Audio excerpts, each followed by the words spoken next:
కదా మన దైవ సేవకులు మన కొరకు ఎంతో పాటుపడుతున్నారు. మన జీవితంలో కష్టం వస్తే వారు కన్నీటితో ప్రార్థన చేస్తున్నారు.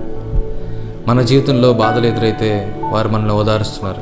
అటువంటి దైవ సేవకుల గురించి ఒక నెగిటివ్ న్యూస్ వస్తే అది నిజమో అబద్ధమో తెలియకుండా వారిని నిందించడం చాలా పెద్ద పాపం. హెబ్రీయులకు రాసిన పత్రిక 13వ అధ్యాయం 17వ వచనం ప్రకారంగా, మీ పైన నాయకులుగా ఉన్నవారు లెక్క అప్పచెప్పవలసిన వారి వలె మీ ఆత్మలను కాయుచున్నారు. వారు దుఃఖముతో ఆ పని చేసిన ఎడల మీకు నిష్ప్రయోజనం గనుక దుఃఖముతో కాక ఆనందముతో చేయనట్లుగా వారి మాట విని వారికి లోబడి ఉండుడి. ఇంకా ఎంతో గొప్ప సేవ చేసిన దైవజనులు ఎంతోమంది ఉన్నారు. ప్రాపర్ ఫుటేజ్ దొరకకపోవడం వల్ల వారందరినీ యాడ్ చేయలేకపోయాం. They may not be famous in the eyes of men, but they are surely famous in the eyes of God. I especially thank my brothers and sisters who worked along with me with this project. Sammy Pachigala, Rema George, Manoj